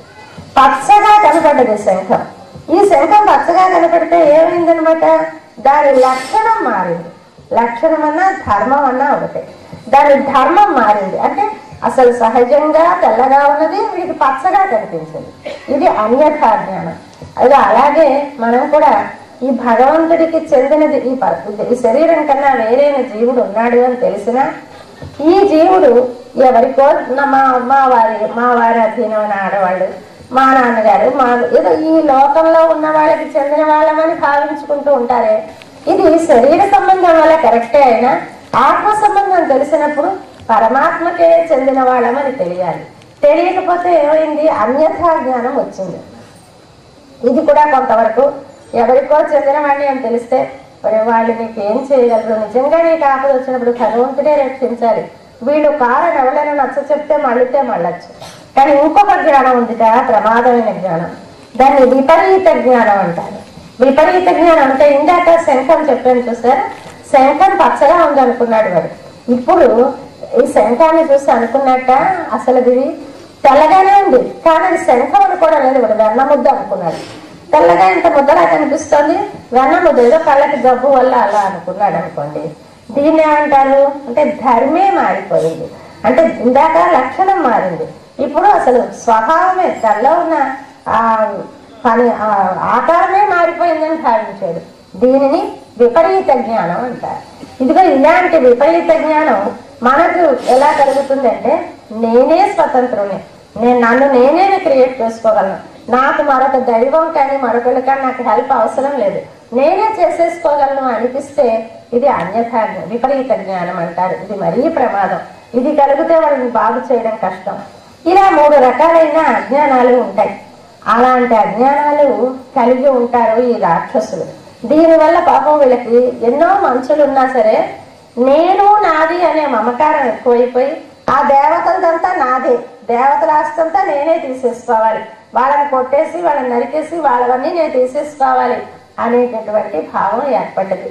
అంతా నాది చేసేసుకోవాలి, నాది కాకుండా ఏదీ ఉండకూడదు, ఇదంతా నాదే అనే ఒక విచిత్ర ప్రకృతి ఏర్పడడం వల్ల ఎన్ని మంచులున్నా మళ్ళీ వాళ్ళలో ఆ చెడ్డలు కనిపిస్తూ ఉంటాయి. ఇప్పుడు విశ్వరూపుణ్ణి వీడు చంపేశాడు కదా ముందర ఇంద్రుడు. చంపేసినప్పుడు బ్రహ్మహత్య పాతకం వచ్చింది వాడికి. బ్రహ్మహత్య అంటే బ్రాహ్మణుడు అంటే ఎవరండి అంటే ఏదో ఫలానా శాస్త్రి గారు ఇలా కాదు. బ్రాహ్మణులు అంటే వైష్ణవులు అంటే ఒక ఆచార్య గారి అబ్బాయి ఆచార్య కాదు, అవి మనం ఒక పొరపాటు. అది బ్రాహ్మణుడు అంటే బ్రహ్మ విద్యను ఎరిగినవాడు. బ్రహ్మ అంటే ఎవరు? అమ్మ మీకు కొంచెం బరువు అవుతుందేమో, మరి వాళ్ళు చెప్పాలి కొంచెం విషయం. బృహతి బృంహయతి. బృహతి అంటే పెద్దగా చేసేవాడు, బృంహయతి బృహతి అంటే పెద్దగా అయ్యేవాడు, బ్రహ్మయతి అంటే పెద్దగా చేసేవాడు. ప్రళయకాలంలో భగవంతుల్లో చేరి ఉన్నటువంటి జీవులు, ప్రకృతి మళ్ళీ సృష్టికాలం రాగానే వాటికి నామ రూపాలు ఇచ్చి వాటికి ఒక ఆకారాన్ని ఇచ్చి పేరిచ్చి తయారు చేస్తాడే అది బృహణ. పరమాత్మ అంతటా వ్యాపించి ఉంటాడు, అది బృహతి. ఈ బృహతి బ్రహ్మయతి అని 2 చేసేవాడే పరమాత్మ. ఆ పరమాత్మని గురించి ఎవడు తెలుసుకుంటే వాడు బ్రాహ్మణుడు. అటువంటి వాడు వేదాధ్యయన సంపన్నుడై పరమాత్మను తెలుసుకున్నవాడు బ్రాహ్మణుడు. అటువంటి వాడిని చంపితే బ్రహ్మహత్య పాతకం అది వచ్చింది ఇంద్రుడికి. విశ్వరూపుడిని చంపాడు కదా, విశ్వరూపుడు వాళ్ళకి పురోహితుడిగా ఉన్నవాడిని వాళ్ళ రాక్షసులకి ఆహుతులు ఇచ్చేస్తున్నాడని చంపేశాడు కదా, కథ గుర్తొచ్చిందా? వాళ్ళని బ్రహ్మహత్య పాతకం పట్టుకుంది. పట్టుకుంటే ఏడాది పాపం ఆ బ్రహ్మహత్య పాతకాన్ని అనుభవించి తర్వాత బతిమాలేట. అనువుగా దొరికేవాళ్ళు, కాస్త కష్టాన్ని భరించేవాళ్ళు మా ఆడవాళ్ళు.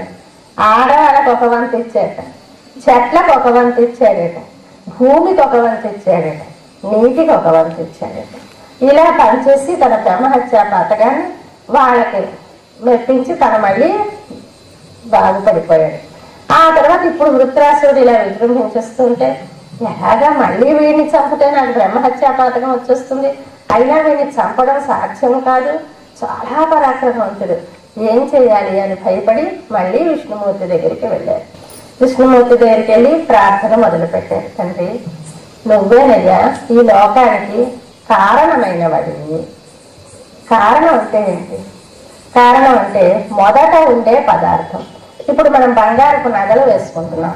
మొదట ముద్ద బంగారం ఉంది, ఆ ముద్ద బంగారాన్ని కారణం అంటారు. ఇప్పుడు దుద్దులు, ఉంగరాలు, గొలుసులు ఇలా మారింది కదా, ఇవన్నిటినీ కార్యములు అంటారు. కారణము అంటే మొదట ఉండేది, కార్యము అంటే దానిని పరిణమించేది, ఇలా తయారవుతే వీటిని కార్యములు అంటారు. ఇప్పుడు ఈ సృష్టి అంతటికి ఎవరు కారణం? ఉపనిషత్తు చెప్పింది. ఎవరున్నారు? మొదట సదేవసో మేధాగ్ర ఆసీత్ ఏకమేవా అద్వితీయం. సదేవ సత్ అని చెప్పబడేవాడు ఒక్కడే మొదట ఉన్నాడు. ఏకమేవా ఒక్కడే, అద్వితీయం రెండో వాళ్ళు ఎవరు లేరు. మూడెందుకండి చెప్పడం? ఒక్కడే అనిస్తే సరిపోతుంది కదా. ఒక్కడంటే రెండో వాళ్ళు లేడనే అర్థం. ఒకటే చేస్తున్నా అది తెలుస్తుంది. మూడెందుకు అన్నారు అంటే సహజంగా నీకు లోకంలో ఏదైనా ఒక పదార్థం చూసావు. పూర్వం కొమ్మరి వాళ్ళు కుండలు చేసేవారు, అది అప్పుడు ఎక్కువగా అది చెప్తూ ఉండేవారు. ఇప్పుడు మనకి కొంచెం బంగారం తెలుస్తుంది కదా. లేకపోతే మనం శనగపిండి తీసుకొని దాంతో బజ్జీలు చేస్తాం, కారబూందీ చేస్తాం, పకోడీలు చేస్తాం, ఎన్నో రకరకాలు చేస్తాం అనుకోండి. మొదటలో శనగపిండి కారణం అనుకుంటే తర్వాత తయారైన ఈ వంటకాలన్నీ కార్యములు అనొచ్చు. అయితే ఇవి తయారవ్వాలి అంటే ఏమేమి ఉండాలి? ముందుగా అసలు శనగపిండి ఉండాలి కదా, ఆ మూల ద్రవ్యం ఉండాలి, ముడి సరుకు ఉండాలి. దానిని ఉపాదాన కారణము అంటారు. ఆ ఉపాదాన కారణం ఉండాలి. తర్వాత ప్రశ్నలు వేస్తే చెప్పగలరా రేపు ఎవరైనా? నేను ఇప్పుడు చెప్తున్నవి కొంచెం కష్టమైనవి. అయితే ఉపాదాన కారణము అంటే ముడి సరుకు అంటే ఇక్కడ శనగపిండి లాగా, అక్కడ బంగారం లాగా, కొమ్మరివాడి దగ్గర అయితే మట్టిలాగా ఆ మొదట ఉండే మూల ద్రవ్యాన్ని ఉపాదాన కారణము అంటారు. అయితే దాన్ని తయారు చేసేవాడు ఒకడు ఉండద్దా? వంటవాడో లేకపోతే కంసాలి వాడో కుమ్మరివాడో ఒకడు ఉండాలి. వాడికేమో తెలివి ఉండాలి, చేసే శక్తి ఉండాలి. ఆ రెండు ఉన్నవాడు ఒకడు ఉండాలి, వాడిని నిమిత్త కారణము అంటారు. మూడవది ఇక్కడ చక్రాలు ఉండాలి, అట్ల పుల్లలు ఉండాలి, అలాగే ఆ కుమ్మరివాడికి ఏదో చక్రం ఉండాలి, ఈ కంసాలి వాడికైతే ఇలా కొట్టేటటువంటి సాధనాలు ఉండాలి, పనిముట్లన్నీ ఉంటాయి కదా, వీటిని సహకారి కారణము అంటారు. ఉపాదాన కారణము పిండి, నిమిత్త కారణము వంటవాడు, సహకారి కారణము ఈ చుట్టూ ఉండే పనిముట్లు. ఇలా మూడు ఉంటే కానీ ఒక మూల పదార్థం మరొకటిగా పర్యవసించదు మనకి లోకంలో ఎక్కడ. మరి భగవంతుడు మనందరినీ సృష్టి చేయాలంటే ఈ మూడు ఎవరు అంటే అక్కర్లేదు, ఆయనే మూడు. ఎలాగా అది సాధ్యమా? మీకు తెలిసిన సాలెపురుగును చూడండి. సాలెపురుగు తనలోంచి ఒక పదార్థాన్ని, జిగురు పదార్థాన్ని తీసుకొస్తుంది, ఒకటి అల్లుతుంది. ఒక పెద్ద గూడు ఎంత అందంగా అల్లుతుందో, దానికి ఎక్కడా సిమెంటు ఇసుక ఏమీ ఎవరు తెచ్చి ఇవ్వలేదు, చేసేట వర్కర్స్ లేరు, అదే అల్లుతుంది, మళ్ళీ తనలోకే తీసుకుంటుంది. అలాగే యథోర్ణనాభి సృజతే గృహ్యతే చ కఠోపనిషత్తు చెప్పింది. ఇదంతా దేవతలు చేస్తున్న ప్రార్థనలో ఇవన్నీ ఉంటాయండి, అందుకోసం చెప్తున్నాను. అయితే ఇలాగా మనకి భగవానుడు సృష్టికి మూడు కారణాలు ఆయనే. ఎలాగా అంటే ఉపాదాన కారణం అని చెప్పాను కదా. ఉపాదాన కారణం అంటే ఇందాక చెప్పాను, పిండి, మట్టి, బంగారం, ఆ ముడి సరుకు. ఆ ముడి సరుకు ఆయనే. ఎలాగా అంటే ఆయన చిదచిత్ విశిష్టుడు అంటారు. చిత్ అంటే జీవులు, అచిత్ అంటే ప్రకృతి. వీటి రెండిటితో కూడి ఉన్న ఆయనే ఇన్ని రూపాలుగా తయారవుతాడు. తర్వాత ఆయనకున్నటువంటి గుణములు సహకారి కారణములు అవుతాయి. ఆయనకున్న జ్ఞాన శక్తులు నిమిత్త కారణం అవుతాయి. మూడు రకాలుగా తండ్రి ఈ సృష్టికి నువ్వేనయ్యా కారకుడివి, ఇలాంటి వాడివి కదా, ఇంత గొప్పవాడివి కదా, మాకు చిన్న ఉపకారం చేయవా, ఈ వృత్రాసురుడిని ఎలా చంపాలో, ఎలా వీడి అడ్డంకి తొలగించుకోవాలో తెలియచేయి అని ప్రార్థిస్తాను. సరే అయితే ఒక ఉపాయం చెప్తాను, అది చాలా గొప్పవాడు, వాడిని ఇలా మీకు ఇప్పుడున్న ఆయుధాలతో వాడిని చంపలేరు. దధీచి అని ఉన్నాడు ఒక ముని, తపస్సు చేసుకుంటూ ఉంటాడు, చాలా గొప్పవాడు. ఆ దధీచి దగ్గరికి వెళ్ళి వాడిని వాడిని చంపేయడానికి పర్మిషన్ అడిగి, ఇది ఎక్కడ ఘోరం చూడండి, వాడిని చంపేయడానికి పర్మిషన్ అడిగి వాడి చనిపోయిన తర్వాత వాడి ఎముకలు తీసి దానితో ఒక ఆయుధం తయారు చేస్తే దాంతో చచ్చిపోతాడు తప్ప వృత్రాసురుడు, లేకపోతే చచ్చిపోడు అని చెప్పాడు. చెప్తే వీళ్ళందరూ దహీచి దగ్గరికి వెళ్ళిపోయారు. ఏమి ధైర్యమో, ఎక్కడైనా వెళ్ళి నువ్వు చచ్చిపోతే మేము చక్కగా వాటితో ఆయుధాలు చేసుకుంటాం, మా రాక్షసుని చంపుకుంటామని అడగాలండి. మనకి భారత యుద్ధంలో భీష్మ పితామహుడిని ఇలాగే అడిగారు పాండవులు వెళ్ళి, తాత నువ్వు ఎలా చచ్చిపోతావో మాకు తెలీదు, నిన్ను ఎలాగని పడగొట్టాలి అని అడిగితే శిఖండిని ముందు పెట్టుకోండి పాపం ఆయనే చెప్తారు. అలాగా ఇక్కడ కూడా వీళ్ళందరూ వెళ్ళి అడిగారు. అయితే దధీచికి ఎలాంటి వాడంటే, దధీచి కృతకృత్యాహ ప్రతీక్షంతే మృత్యుం ప్రియమివాతిథ్యం అని చేయవలసిన పని చేసేసిన వారు ఒక చుట్టం కోసం ఎదురు చూసినట్టుగా మృత్యువు కోసం ఎదురు చూస్తూ ఉంటారు. ఎప్పుడు వస్తున్నా సరే వెల్కమ్. అంటే ఎలాగంటే ఆత్మహత్య చేసుకోవడం తప్పు, కానీ మృత్యువు కోసం భయపడడం అసహజం. ఎందుకు ఆ భయపడడం ఎందుకంటారు వాళ్ళు ఆ స్థితిలో ఉన్నవాళ్ళు? ఎందుకంటే ఎలాగూ తప్పదు. ఇప్పుడు శరీరమే నేను అనుకున్నావా, ఎలాగో శరీరం ఎప్పుడో అప్పుడు పడిపోతుంది కదా, పడిపోయే శరీరం కోసం పెంగెందుకు కాదు. లోపల ఆత్మ నేను అనుకున్నావు అనుకో, ఆత్మ ఎలాగో చనిపోదు, దానికి ఏమి ఒక కత్తి నరకలేదు, ఒక నీరు తడపలేదు, అగ్ని కాల్చలేదు, అలాంటి దానికోసం విచారం ఎందుకు? దానికా నాశం లేదు, దీనికా ఎలాగో నాశం తప్పదు. అందుకే ఏది నువ్వు అనుకున్నా బెంగ అక్కర్లేదు అంటారు వాళ్ళు. చెప్పిస్తారు, ఆచరణ కష్టం కదా. కానీ ఈ దధీచి మాత్రం అలాంటి స్థితిలో ఉన్నవాడు. కానీ ఈ దేవతలు వచ్చి ఏమయ్యా ఇలాగా నీ శరీరాలతో మేము ఒక ఆయుధం చేసుకోవాలి అని అడిగితే ఒక్కసారి వాళ్ళ మీద అసహ్యం వేసిందో లేకపోతే వాళ్ళని టెస్ట్ చేయాలనో అన్నాడు. ఇదేమి ఘోరం అన్నా, ఇలా ఎవరైనా అడుగుతారా? అర్ధంబు కోరెడు అర్ధులు కలరుగాక. అర్థం అంటే డబ్బు అడిగేటటువంటి ఒక యాచకులు ఉంటారు, కానీ ఏకంగా శరీరమే ఇచ్చామనేటటువంటి యాచకులు ఉంటారా? తగు కోరికల తీర్చు దానశీలు రగలరు, తన దేహం ఇచ్చడి దాతగలడే. ఏదైనా కోరితే ఆ కోరిన వస్తువులు ఇస్తాడు, కానీ తన శరీరాన్ని ఇచ్చేసే వాళ్ళు ఉంటారా? ఈ నేర్చువాడు తన్నిచ్చిన రోయక చంపడినట్టు యాచకుడు కలడే. కొని ఎవడైనా నేను నీ అధీనమయ్యా నీ ఇష్టం అన్నాడే అనుకో, అలా అనగానే వాడిని చంపేస్తారా యాచకులు? అంత ఘోరం ఎక్కడైనా ఉంటుందా? చంపియు బోవక శల్యంబులన్నయు ఏరి పంచుకుపోవు వాడు కలడే. చంపేయడమే కాకుండా నా శల్యాలన్నీ పట్టుకో వెళ్ళిపోతారా? ఏమి ఘోరం అర్రా, ఇలాంటి కోరిక కోరుతున్నారేంటి? శరీరం ఎవరికైనా ముద్దే కదా, ఇలాంటి శరీరాన్ని వదిలేయమంటారా? చాలా అన్యాయం కదా అన్నాడట ఈ దధీచి. అంటే వీళ్ళంటారు, ఏమయ్యా కిన్నట్ట దుశ్చజం బ్రహ్మన్ పుంసాం భూతానుకంపిన. జీవుల భూతం అంటే ఏంటి తెలుసా? భూతానుకంపి. భూతానుకంపి అంటే భూతములందు దయగలవాడు. భూతములందు దయగలిగేవాడికి దుశ్చజం వదలదగనిది ఏది ఉంటుంది? ఏదైనా వదులుతారు వాళ్ళు అన్నారు. అసలు భూతాలంటే ఏంటి? మనకి 2 రకాల భూతాలు తెలుసు. పంచభూతాలు అంటారు, అంటే భూమి, నిప్పు, నీరు, ఇది కాక మామూలు దయ్యాలు భూతాలు ఉమ్మని వస్తాయి, అవి భూతాలు. అయితే ఈ భూతాలా ఆ భూతాలా? ఇవి 2 కావు భూతములు. అంటే ఇక్కడ భూతము అంటే భూసత్తాయాం, ఎప్పుడూ ఉండేవి అంటే ఇదిగో జీవులు. ఈ భూసత్తాయాం అనే ధాతువు వల్ల భూతము అంటే జీవుడు అన్నమాట. అలాంటి నామ రూపములు కలిగినటువంటి ప్రతి పదార్థము, అలాంటి వాటన్నిటికీ కూడా అనుకంపి అంటే దయగలవాడివయ్యా నువ్వు, అందరి మీద దయగలవాడివి, అంతటా నీకు వదలదగినది ఏమీ లేదు అని చెప్పి బతిమాలి వాడిని చంపేశారు. వాడు ఒప్పేసుకున్నాడు పాపం. చంపేసి ఆయన శరీరాలు తీసుకొని దానితో ఒక ఆయుధం తయారు చేసుకున్నారు. అదే వజ్రాయుధం. ఆ వజ్రాయుధం వచ్చేసాక వీళ్ళకి ఇప్పుడు రెండు, ఒకటి నారాయణ కవచం విశ్వరూపుడు చెప్పాడు, దాంతో ఒక శక్తి వచ్చింది. ఇప్పుడేమో ఈ వజ్రాయుధం వచ్చింది, మంచి ధైర్యంగా ఉన్నారు. ఇప్పుడు రాక్షసుల్ని యుద్ధానికి పిలిచారు వృత్రాసురుడు వచ్చాడు. వచ్చి వాడు చాలా గొప్పవాడు, భయంకరమైన యుద్ధం చేయగలవాడు. ఏమగా ఒక్కసారి ఐరావతం అని మన ఇంద్రుడి గారి ఏనుగు పేరు ఐరావతం, తెల్లగా ఉంటుంది ఆ ఏనుగు. ఆ ఏనుగు మీద ఆయన కూర్చున్నాడు. కూర్చుంటే ఒకసారి నోరు తెరిచి అన్నట్టు అనేసరికి ఆ ఏనుగుతో కూడా ఇంద్రుడు లోపలికి వెళ్ళిపోయాడు.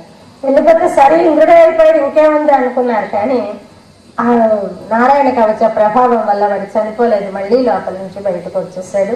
యుద్ధం ప్రారంభమైంది. చాలా భయంకరంగా యుద్ధం సాగుతోంది. అయితే వీళ్ళకి 2 వరాలు ఉండటం వలన పాపం వాడు వృత్రాసురుడు కొంచెం తగ్గుతోంది వాడి శక్తి. అలా ఒక చెయ్యి నరికేసినా సరే, ఒక కాలు తీసేసినా సరే అలా యుద్ధం చేస్తూనే ఉన్నాడు.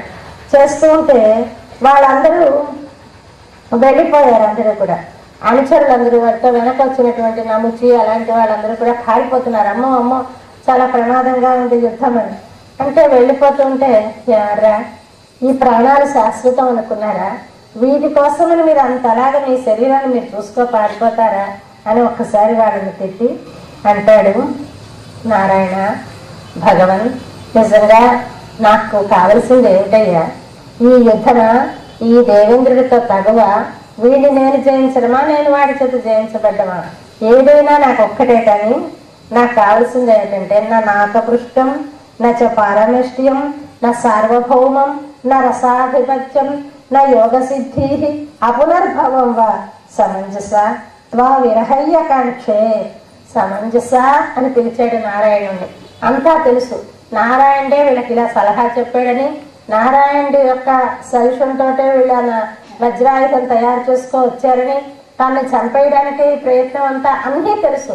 తెలిసి కూడా అంటాడు, ఏం కావాలి నాకు? నా నాకపృష్టం అంటే వైకుంఠం, నాకు వైకుంఠం అక్కర్లేదు. నా పారమేష్ట్యం, చతుర్ముఖ బ్రహ్మ పరిపాలించే లోకం అక్కర్లేదు. నా సార్వభౌమం, ఈ లోకంలో చక్రవర్తి పదవి అక్కర్లేదు. నా రసాధిపత్యం, పాతాళ లోకంలో ఆ రాజ్యానికి పరిపాలకుడిని అవక్కర్లేదు. నా యోగ సిద్ధి అంటే ఏదనుకుంటే అది అయ్యాలంటే అణిమామ హిమగరిమ అని ఇలాంటి సిద్ధులు ఉంటాయండి. అణిమ అంటే ఇంత అయిపోగలరు, మహిమ అంటే అంత బరువు అయిపోగలరు, అలాంటి సిద్ధులు నాకు అక్కర్లేదు. నా యోగ సిద్ధి పునర్భవంగా తిరిగి జన్మ లేనటువంటి ఒక స్థితి కావాలని కూడా నేను కోరుకోవడం లేదు. ఎప్పుడు సమంజస త్వా విరహయ్యకాంక్షే, నువ్వు లేనప్పుడు, నువ్వు దగ్గర ఉన్నప్పుడు ఏదైనా నాకు సంతోషమే. కులశేఖరాల వారని ఆయన అంటారు, దివివా భువివా, నాకు భూమి మీద ఉన్నా పర్వాలేదు, నరకంలో ఉన్నా పర్వాలేదు, కానీ నీతో కలిసి ఉండాలయ్యా. అలాగే ఈ వృత్రాసురుడు కోరుతున్నాడు ఇలాంటి కోరిక, ఆశ్చర్యమైన కోరిక. ఇది ఒక రాక్షసుడికి ఇంత సిద్ధి ఏమిటి, ఆశ్చర్యం వస్తుంది. ఆయన అలా కోరాడు. నా నాకపృష్ట, ఇక్కడ ప్రతి పదానికి ముందర నా అది వద్దు, అది వద్దు, అది వద్దు, ఆ పాద వద్దయ్యా. నీతో కూడిన వైభవం అయితే ఏదైనా ఇది, నువ్వు లేకుండా నాకేమీ వద్దు అని పాపం ఎంతో భక్తిగా అంటాడు. తండ్రి, అజాత పక్షాలివ మాతరం ఖగాహ, పక్షులు ఇంకా రెక్కలు రాని పక్షులు ఎలాగైతే తల్లి రెక్కలలో దూరిపోయి అమ్మతోటే బతుకుతాయో, స్తన్యం యథా వత్సకరాహ క్షుధార్తాహ, ఆకలితో ఉన్న లేగదూడల అమ్మ పొదుగులో ఎలా మూతి పెడతాయో, ప్రియం ప్రియేవ ప్యుషితం విషన్నాహ, ప్రియుడు దూరంగా ఒక దేశాంతరం వెళ్ళిపోయినప్పుడు ఎప్పుడు వస్తాడా అని ఎలా ఎదురు చూస్తుందో, మనోరవిందాక్ష దిదృక్షతే తాం, అరవిందాక్ష తామరల వంటి కన్నులు గెలవడా, ఏమందమయ్యా నీ కళ్ళు, ఆ కళ్ళని అలా దర్శిస్తూ ఉండిపోవాలి అని నాకు అలా కోరికగా ఉందయ్యా, నీ సన్నిధినే ఉండాలని కోరుతున్నాను అని ఒక పెద్ద వేదాంతి మాట్లాడినట్టుగా మాట్లాడతాడు వృత్రాసురుడు. అప్పుడు చివరికి ఈ వజ్రాయుధం యొక్క శక్తి వలన ఇంద్రుడు వాడిని చంపేస్తాడు. చంపేస్తే ఇప్పుడు దేవతలందరికీ చాలా పెద్ద పండగ చేసుకుంటారు. ఇలాంటి వాడు చనిపోయాడు, ఎంతో దుఃఖ పెట్టాడు వాళ్ళందరినీ, వాళ్ళ సొత్తులన్నీ నావి అని తీసేసుకున్నాడు. యువతలు చూస్తే భక్తి ఉంది, అయితే కేవలంగా భక్తి ఉండి లోకాన్ని హింసిస్తే భగవంతుడు క్షమించడు. నా వాడు కదా, నన్ను ప్రేమిస్తున్నాడు కదా, ఫోన్లే సరిపోతుంది అనుకోవటం లేదు. అవతల భక్తి ఉండాలి, యువతల ప్రజాహితము ఉండాలి. ఇవి రెండు కలిసిమెలిసి ఉండాలి. అలా లేనినాడు వాడు రాక్షసుడే, వాడు వృత్రాసురుడే, వాడి వధ తప్పదు. చనిపోయాడు. చనిపోతే పరీక్షణ్ మహారాజు మామూలుగా కథ వినేస్తూ ఏదో పోనీ జరిగిపోయిందిలే అనుకోడు కదా. పరీక్షిత్తు మళ్ళీ అడిగాడు, అంతంత మంచి మాటలు అన్నాడా వృత్రాసురుడు? రాక్షసుడు, పుట్టుక చూస్తే దుర్మార్గం, ఇలాంటి ప్రవర్తన, అలాంటి వాడు ఇలా ఎలా మాట్లాడాడయ్యా? భగవంతుడు అంటే ఇంత భక్తి ఏమిటి? చాలా ఆశ్చర్యంగా ఉంది. ఇంద్రుడితో చెప్తాడు చనిపోయి ఉంది వృత్రాసుడు, నీకు నారాయణుడు చెప్పాడు కదా నీకు ఆ వజ్రాయుధంతో నన్ను చంపేయొచ్చని. ఆయన మాట ఎందుకు పొల్లవుతుందయ్యా? ఆయన చెప్పినట్టు చెయ్యి, నేను చచ్చిపోతాను, ఎలాగో అంటాడు. ఇలాంటి మాటలు ఎలా అనగలిగాడు ఒక రాక్షసుడు? ఇది సాధ్యమేనా అని అడుగుతాడు మన పరీక్షణ్ మహారాజు శుకుణ్ణి. అడిగితే ఆయన చెప్పాడు, నాయన పూర్వజన్మ వృత్తాంతం ఉంది, చెప్తాను విన్నాను అని. ఈ పూర్వజన్మలో చిత్రకేతువు అని ఒక రాజుట. ఇప్పుడు ఈ వృత్రాసురుడు పూర్వజన్మలో చిత్రకేతువు అని ఒక రాజు. ఆ రాజు గారికి బోల్డ్ మంది భార్యలు. ఎంతమంది భార్యలు ఉన్నా పిల్లలు మాత్రం పుట్టలేదు. పుట్టకపోతే అప్పుడు ఆంగిరుడు అని ఒక ఋషి వెళ్ళాడు. ఆయన వెళ్తే ఆయన అడిగాడు, తండ్రి నాకు పిల్లలు పుట్టలేదయ్యా, పిల్లలు పుట్టకపోతే నా మాటకేమి, నాకు ఎలాగో నష్టమే, నా పితృదేవతలందరికీ కూడా ఉత్తమగతులు ఉండమంటారే, నాకు సంతానం లేకపోతే మరి వాళ్ళకు ఉత్తమగతులు కల్పించాలి అంటే ఎలాగా, ఏం చేయాలి అని అడిగాడు. అడిగితే సర్లే నేను మంత్రం చెప్తాను, నీకు పిల్లడు పుడతాడు, వాడి వల్ల నువ్వు సుఖము కష్టము కూడా అనుభవిస్తావయ్యా, నీకు ఇష్టమేనా అన్నా. అయ్యో అలాగేనండి అన్నాడు. ఇదే మనం అందరం చేసే పొరపాటు. ఈ సంసారాల్లో మనం అనుభవించేవన్నీ కూడా ఏదో అంటారు షుగర్ కోటింగ్ పిల్స్ అంటారు. అలాగా సుఖం పూత పూసిన చెడు, అన్నిట్లోనూ సుఖంలా ఉంటుంది, లోపలికి వెళ్ళేసరికల్లా కష్టాలు కన్నీళ్ళే ఉంటాయి. కానీ అదే సుఖం అనుకుంటాం మనం, కావాలి కావాలి అని కోరుకుంటాం. అలాగే పాపం వాడు కూడా కోరుకున్నాడు. ఒక భార్యకి ఆ పండు ఏదో ఇచ్చాడు, ఆ మంత్రం చెప్పాడు, ఆవిడ గర్భవతి అయింది. ఈ పిల్లడు పుట్టాడు, చక్కగా మగ పిల్లడు పుట్టాడు, చాలా అందమైన పిల్లడు. ఊళ్ళో అందరూ పండుగ చేసుకున్నారు, చాలా సంతోషంగా ఉన్నారు. కానీ ఇంతట్లో ఏమైంది, మిగతా భార్యలు ఉన్నారు కదా, మిగతా భార్యలకి చాలా అసూయ అనిపించింది. ఆ రాజుగారు వీరి కొడుకు పుట్టాడు, నాన్నే ప్రేమగా చూస్తున్నారు, మనమేమి చూడటం లేదు, మనం చాలా అనాదరానికి గురైపోతున్నామని కోపం వచ్చి ఎవరికి తెలియకుండా ఒకనాడు విషం పెట్టేసి ఆ పిల్లడిని చంపేశారు. 5 ఏళ్ల పిల్లడు అయ్యాక చచ్చిపోయారు. చచ్చిపోతే పాపం ఏడుస్తున్నారు, తల్లి తండ్రి తెలుసుకుని ఓహోహోన ఏడుస్తున్నారు. అప్పుడు మళ్ళీ ఈ ఆంగిరుడు నారదుడు వచ్చారు. వచ్చి, నాయనా నువ్వు ఎందుకయ్యా ఏడుస్తావు? సర్లే నీ కొడుకు నేను బతికించినా? అయ్యో అంతకంటేనా తండ్రి బతికించండి అన్నాడు. అప్పుడు ఆ జీవుణ్ణి పిలిచారు, ఎక్కడో ఊర్ధలోకాలకు వెళ్ళిన జీవుణ్ణి పిలిచారు. వచ్చాడు అక్కడికి, ఏదో ఒక విచిత్ర రూపంతో అక్కడ ఉన్నాడు. అంటే జీవుడా, ఇదిగో ఇది నువ్వు వదిలేసిన శరీరం, దీనిలోకి వచ్చి చేరిపోయి మళ్ళీ హాయిగా ఈ మిగతా లైఫ్ గడుపు అన్నాడు. అంటే ఆ జీవుడు అన్నట్ట, ఏమిటనండి, ఎన్నో బళ్ళు ఎక్కుతూ ఉంటాం, దిగుతూ ఉంటాం, ఏదైనా ఆటో ఎక్కి దిగిపోతే ఆటో నాదనుకుంటామా? అలాగే ఎన్నో శరీరాలు ఇదివరకే వచ్చేవి వెళ్ళాయి. ఈ శరీరాల్లో ఏది నాది, ఏ తల్లిదండ్రులు నా వాళ్ళు అంటే ఆ నాటకంలో వాడి తల్లిదండ్రులు, మరో నాటకంలో మరొకటి తల్లిదండ్రులు, వీళ్ళందరినీ ప్రేమిస్తూ కూర్చోగలమా? అలాగే ఇదేమి నాకు, దీని మీద నాకేం మమకారం లేదు, నేను ఉండలేను, నేను హాయిగా విముక్తుడిని అయిపోయాను వాడు మళ్ళీ వచ్చి ఆ శరీరంలో దూరిపోయి ఆ బద్రికాణాలో పడిపోయి నాకెందుకు వచ్చిన బాధ, నేను రానన్నాడు వాడు. అనేసరికి అప్పుడు చిత్రకేతువుకి ఒక వైరాగ్యం కలిగింది. ఇంతేనా, ఈ పుత్రుడు తండ్రి ఇవన్నీ బంధాలన్నీ శాశ్వతమైనవి కావన్నమాట, వాడికి నిజంగా నా మీద అంత ప్రేమ లేదన్నమాట, ఊరికే ఈ శరీరంలో ఉండడం వల్ల ప్రేమించాడు, నాకు వద్దనుకున్నాడు. వైరాగ్యంతో తపస్సు చేసుకుందికి వెళ్ళిపోయాడు అడవికి. తపస్సు చేశాడు. తపస్సు చేస్తే విష్ణుమూర్తి గురించి తపస్సు చేశాడు. తపస్సు చేసినప్పుడు ఆ నారాయణుడు శంఖచక్రధారి అయి, అసలు నారాయణుడు చాలా విచిత్రంగా ఈ తపస్సులు చేసిన వాళ్ళని మామూలుగా కొన్ని బ్రహ్మదేవుడి గురించి మనకి రావణాసురుడు తపస్సు చేశాడు చూసారా? తపస్సు చేస్తే ఏకంగా ఏదో తన పేగులు తీసి వీణ వాయించాడు. చెప్తుంటారు రకరకాలైనటువంటి తపస్సులు, భయంకరమైన తపస్సులు. బాబు చాలా కష్టపడతారు. కానీ విష్ణుమూర్తి తపస్సులు అంటే ఇంత భయంకరంగా ఉన్నట్టు ఉండవు. చాలా హాయిగా సులభంగా. మీరు ధ్రువ చరిత్ర విన్నారు కదా, 6 నెలల్లో ధ్రువుడు స్వామిని దర్శించేశాడు. 6 నెలల్లో. ఆ అయ్యేసరికల్లా వచ్చి కళ్ళు మూసుకుని ధ్యానం చేస్తుంటే ధ్రువుడు ఎదురుగా స్వామి ప్రత్యక్షమైతే ఒక్కసారి కళ్ళు వీపి చూసి, అబ్బాయి ఎంత బాగున్నాడో, ఎంత అందంగా ఉన్నాడో, ఈయన్ని గురించి ఏదైనా స్తోత్రం చేస్తే బాగుండు అనిపించింది. పసిపిల్లడు, 5 ఏళ్ల పిల్లడు, ఏం చెయ్యాలి, ఆయన గురించి ఏం వర్ణించాలి, మాటలు రావు, ఎలాగా అంటే అప్పుడు పాపం వీడికి నన్ను గురించి స్తోత్రం చేయాలనుంది, ఫోన్లే చేయించుకుందాం. ఈ చిన్నపిల్లలు చూస్తారా, ఏదైనా ఇచ్చం పెట్టి తీసుకొస్తా ఉంటారు, ఎత్తలేరు. అప్పుడు మనం పక్కన పట్టుకో వాళ్ళ చేత ఎత్తిస్తామే. అలాగే భగవానుడు తన శంఖం తీసి ఇలా బుగ్గ మీద రాస్తే బ్రహ్మాండమైన స్తోత్రం వచ్చేసిందిట మన ధ్రువుడికి అంటారు. అలాగా ఆ తపస్సు చేసిన వాళ్ళ మీద ఎంత ప్రేమో ఎంత జాలో మన స్వామికి. అలాగే ఈ చిత్రకేతుకి ఇన్నాళ్ళు సంసారమే తనదే అనుకో బతికాడు. పిల్లలు కావాలి, అభివృద్ధి కావాలి, ఇలాగే కోరుకున్నాడు. ఇప్పుడు పశ్చాత్తప్తుడయ్యాడు, తపస్సు చేశాడు, వచ్చి ప్రత్యక్షమైపోయి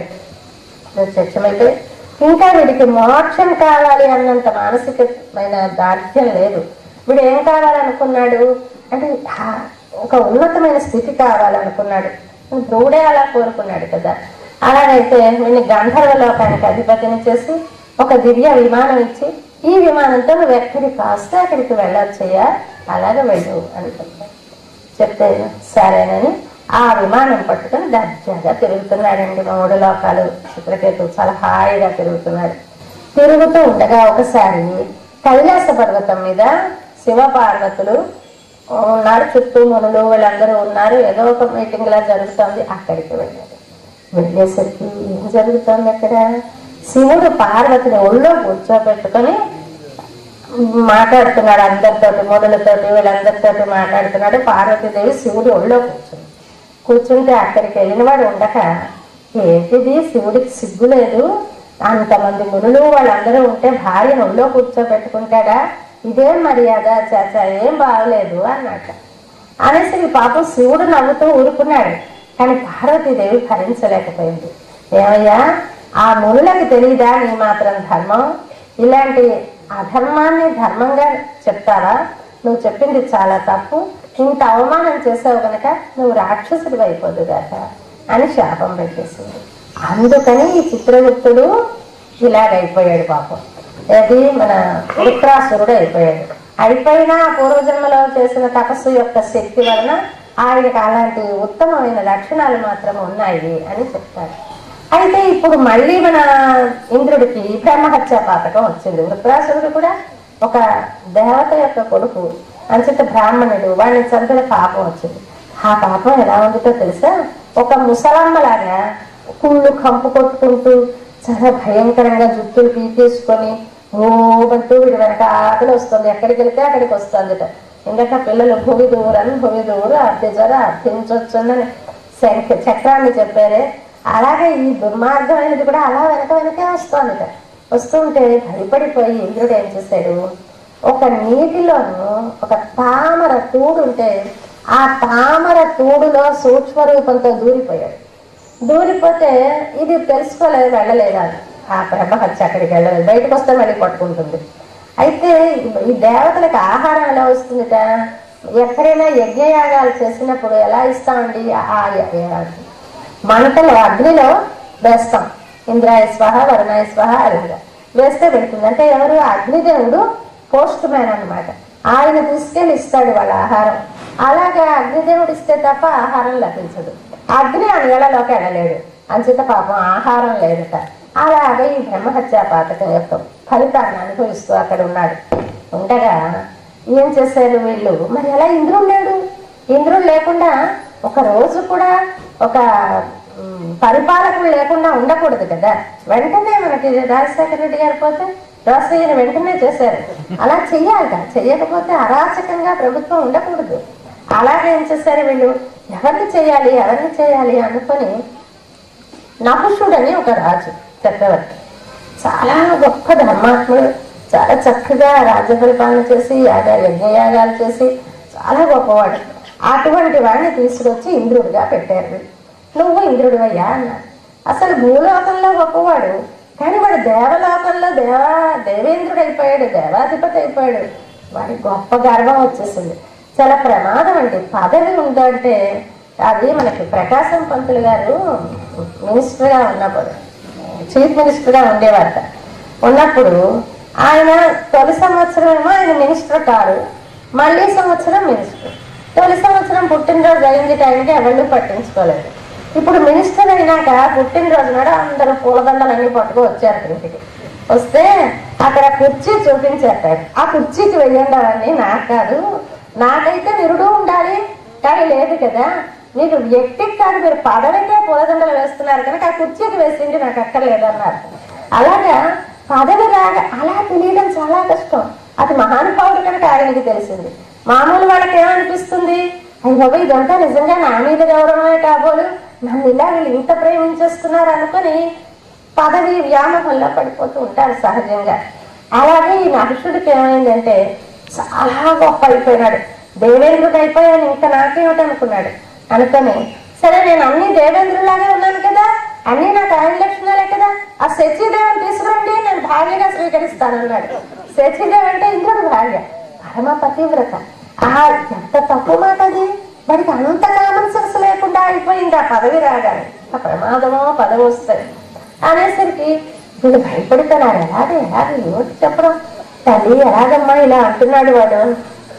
సర్లేండి నేను ఒక చెప్తాను, సప్త ఋషుల్ని వాహనంగా చేసుకొని సప్త ఋషులు మోసిన పల్లకీలో నా దగ్గరికి రమ్మని చెప్పండి అంటే వచ్చి చెప్పారు. సప్త ఋషులు నువ్వు పల్లకీలో కూర్చోబెట్టి నేను తీసుకొస్తే ఆవిడ అంగీకరిస్తుంది. కానీ వాడికి అది తప్పని తెలియదు. అయ్యో సప్త ఋషుల్ని నేను బోయిలుగా చేసుకుంటే అపచారం అని కూడా తెలిసి దృష్టిలో లేడు. వాడు పూర్తిగా కైపెక్కిపోయాడు.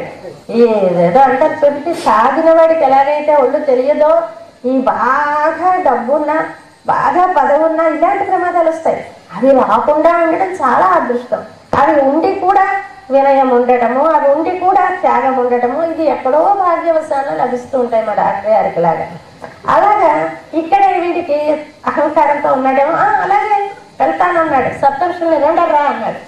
రెండన్నారు. వాళ్ళు పాపం దేవేంద్రుడి పొజిషన్లో ఉన్నాడు కదా, సరే అన్నారు. ఎక్కిపోయినాడు. ఎక్కిపోయి వాళ్ళకి మోస్తున్నారండి సప్తఋషులు. మోస్తూ వాళ్ళు మా పాపం ఎప్పుడైనా వాళ్ళు ఇలాంటి పనులు చేసిన వాళ్ళ తపస్సులు చేసుకుంటూ కాయాక అసలు తిని నీరసించిపోయి ఉంటారు. అది మనకి రామాయణంలో రాముడి దగ్గరికి ఆ మునులు వచ్చి పశ్య మా శరీరాలు చూడవయ్యా ఎలా ఎండిపోయామో అంటారు రాక్షసుల బాధలు. ఆ సహజంగా వీళ్ళు అలా ఉంటారు. అలాంటి వాళ్ళు మామూలు బోయిల్లా నడవలేరు కదా, గబగబా నడవలేకపోతున్నారు. వీడికి తొందరగా ఉంది. శచీదేవి పర్మిషన్ ఇచ్చేసింది, వీళ్ళతో వెళితే చాలా లొంగిపోతుంది, ఇంకే హాయిగా అనుభవిస్తాను అనుకుంటున్నాడు. వీళ్ళు వేగంగా వెళ్ళాలి అని సర్ప అన్నట్ట. సర్ప అంటే నడువు అని అర్థం. సర్ప అంటున్నట్ట. అప్పుడు వాళ్ళు ఏదో నడుస్తున్నారు, వాడికి చాలటం లేదు. ఆ కొసకి కాళ్ళతో వాడు తన్ని సర్ప అన్నాడట. అది మహాపచారం కదా. వెంటనే సర్పోభవ అని కింద పడేశారట. పాము అయిపోగాక అప్పుడు వాడు పాము అయిపోయాడు. ఆ పాము అయిపోయిన తర్వాత వాడి చరిత్ర ఏదో ఉంటుంది అనుకోండి. ఇప్పటికి అలాగ వీడు దిగిపోయిన తర్వాత అప్పుడు వాడు పాపం అసలు ఇంద్రుడు ఆ తామర తూడులో ఉన్నాడు కదా. అప్పుడు వీళ్ళందరూ వెళ్ళి, దేవతలందరూ వెళ్ళి వాడిని బయటకు తీసుకొచ్చి అశ్వమేధ యాగం చేసి దానితో బ్రహ్మహత్యా పాతకాన్ని తొలగించి మళ్ళీ ఇంద్రుణ్ణి ఇంద్రాసనం మీద ప్రతిష్ఠించారు. ఇలాగ మనకి షష్ఠ స్కంధంలో ఇటువంటి అంటే భగవద్భక్తి కలిగిన వాళ్ళ యొక్క సుఖం, భగవద్భక్తి కలిగి ఉండి దానివల్ల కొంత మేలు పొందుతూ కూడా ఇతర అంటే భగవంతుని రెండు రూపాలుగా దర్శించాలి. ఒకటి ఒక రూపంతో ఉన్న భగవంతుడు, రెండు జగత్తులో అంతటా వ్యాపించి ఉన్నవాడు, జగదాకారంగా ఉన్నవాడు. జగదాకారంగా ఉన్న భగవంతుణ్ణి ప్రేమించలేకుండా కేవలం ఒక రూపంలో మాత్రమే ప్రేమించినా అది పూర్తి కాదు ఆరాధనకి. అలాగే జగదాకారంలో ఉన్న భగవంతుని నాకు మానవ సేవ మాధవ సేవ మరి పూజ చేయను దేవుడు లేదు, అది తప్పే. ఇది ఉండాలి అది ఉండాలి, ఆ రెండూ ఉండాలి అని చూపిస్తుంది మనకి వృత్రాసుర వధ. అతనికి జగత్తు మీద ప్రేమ లేదు, అందరినీ ద్వేషించాడు. భగవంతుడు అంటే ఇష్టం ఉంది, కానీ పతనం తప్పలేదు ఎంత గొప్పవాడైనా. అందువల్ల రెండూ ఉండేలాగా జీవితాలు కొనసాగాలి అని వృత్రాసుర వధ చెప్తుంది. పదవి కాంక్ష అనేది పదవిలో ఉండడం వల్ల వచ్చేటటువంటి బదం ఎంత ప్రమాదానికి దారితీస్తాయో నహుట చరిత్ర చెప్తుంది. ఇలాంటి కథలతో సాగుతుంది షష్ఠ స్కంధం. ఇంకా రేపటి నుంచి 4 రోజులు మనం సప్తమ స్కంధాన్ని తెలుసుకునే ప్రయత్నం చేద్దాం. ఇంకా మందార మకరంద మాధుర్యాలు మన స్వంతం. మన పోతనామాత్యుడి రచన సప్తమ స్కంధానికి వచ్చేస్తుంది. షష్ఠ స్కంధం వాళ్ళ శిష్యుడు సింగన రచించినది. కానీ అసలైన తీపి, అసలైన అందం పోతన కవిత్వంలో మనకి. అది భగవద్ అనుగ్రహం వల్ల వచ్చిన కవిత్వం అవటం వలన ఏదో తన కూర్చొని పెన్ను కాయటం పట్టుకో రాసింది కాదండి. అసలు కొన్ని పద్యాలు ఆయనే వచ్చి రాశాడని చెప్తూ ఉంటారు కదా గజేంద్ర మోక్షంలో గట్ట. అలాంటి పోతన కవిత్వంలో ఉన్న మాధుర్యాన్ని రేపటి నుంచి అనుభవించే ప్రయత్నం చేద్దాం. జై శ్రీమన్నారాయణ.